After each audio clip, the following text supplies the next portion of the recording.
going to jump right in if that's okay, but remember, as always, you can raise your hand and ask me a question, and that is A-okay with me. I won't shut you down, I promise, yeah? Okay, here we go. First, we're going to do a little bit of a practice. Just in your notebook, I want you to kind of brainstorm. You're going to word vomit here if you want, or word salad if you like that better.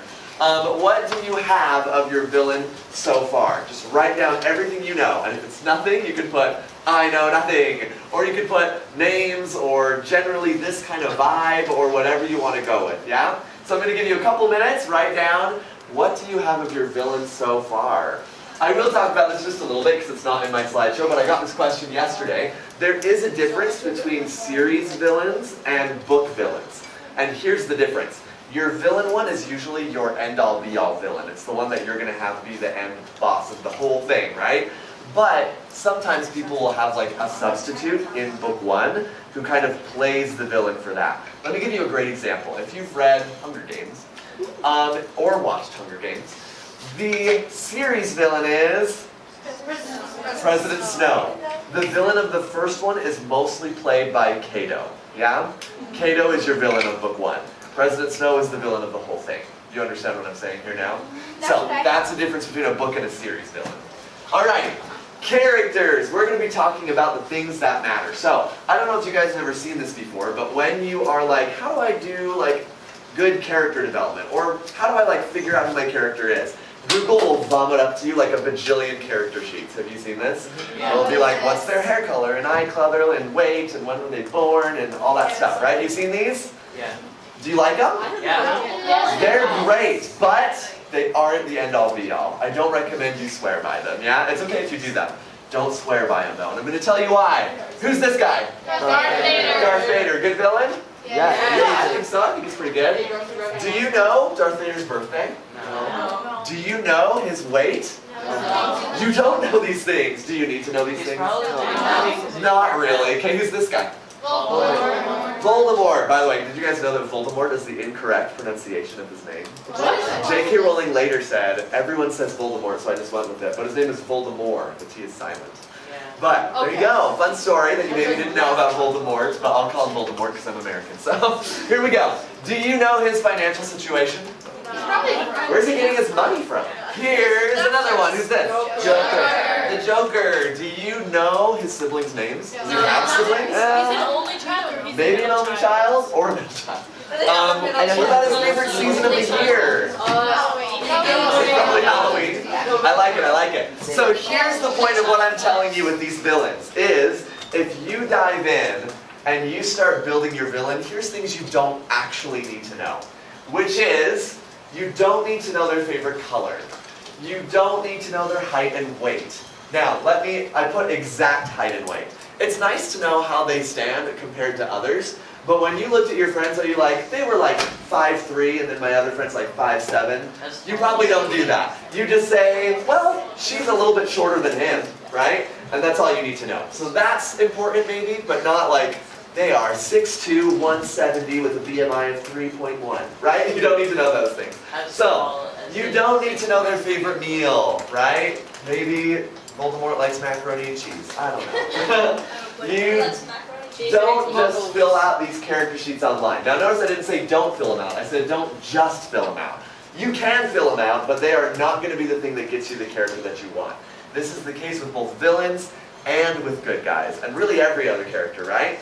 To give you an idea, some of these things might be important, right? For example, if your magic system is based on exact height, now is it important to know the villain's height? Yes. Totally, right? Now you need to know the villain's height. Or if like your Ex-best friend. yeah, there you go. Like there's ways that these things can start to blend into actually being important. But if it's not in your world building in any way, you probably don't need to know the exact thing. If you become a famous author, I guarantee, well, I'll almost guarantee, nobody's going to raise their hand at a Q&A session at Comic-Con and say, I just was curious as I was reading your book, what was the exact weight of your villain? I want to know, right? If they're asking that, you can say, that's a weird question. You need to know what things are important to your villain. What matters to them, or to your antagonist. What really matters to that villain? Number 2, things that they love deeply. What are things that they love? Things that frighten them is really valuable as well. What frightens your character, including your villains? Should villains be afraid of things? Yeah. Yes, they should be afraid of things, right? Yeah. Now, I got a great question yesterday from someone. They asked, what if my villain is like invincible? What if they're a god? What if they are unkillable, right? And here's my suggestion if you have a villain similar to this. They still need to have weaknesses and they still need to have things that frighten them, yeah? They still need to have other aspects. Now again, I say that as a blanket statement. Maybe in your book there's a reason they don't have those things and you can work with that. There's always exceptions to rules in writing, right? So nothing I say is a hard, fast rule. But in general, your character needs to have a little bit more dynamic. So for example, let me give you a small argument. If your villain is totally unkillable, completely like omniscient, powerful God, your hero should lose. Yeah. That's my argument in for the you. close book, If you can't think of a reason for your heroes to win, they should lose. If you don't like an ending where they lose, you need to give your villain a weakness, right? You need to get a way for them to win. How many of you were with my class last year? Anybody?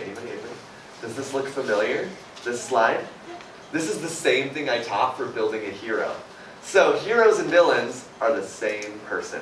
Let me give you a fun little hint. If your villain is, or antagonist is a human.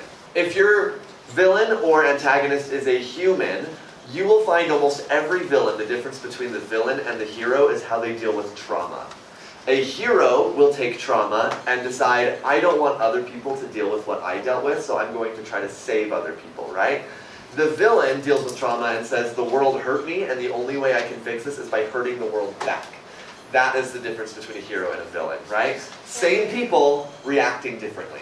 And you'll see this in real human beings as well, right? Everybody deals with trauma. You're all going to deal with trauma if you haven't already, but you're writers, so you probably have. So, my guess is that you are all heroes because you treat other people fairly and you want to learn and grow and build your trauma into your story so it does something to help others. But other people in the world, which we won't name, but there are other people that are like on world news and stuff like that who don't deal with their trauma well and therefore use it to hurt others, right? All right. I'm going to ask you some questions about your villain, yeah? Okay, who's your villain? Is it a person or not? So yours is not. What is it or his or her's name? Okay, number 2, how old is your villain? What's their gender? What do they look like? If you don't have a human, you can say, okay, what does that virus look like though? What does it manifest as in a person, right? So, how old is the antagonist slash villain? Okay, now we're getting to a little bit more complex stuff. What is their motivation? Why do they do what they do? Do they believe they're a good guy? You have 2 villains. Some that accept, I am the bad guy. I recognize I'm the bad guy. And if you have that kind of a villain, you want them to own up to it for a good reason. If they believe they're the good guy, that's the other kind. Where they say, no, what I'm doing is what's right, yeah? And that is a great kind of villain as well, because they believe I'm genuinely doing what is good for others. Here is my recommendation, which is a hard one to take, but it's for everybody and it's hard for me too.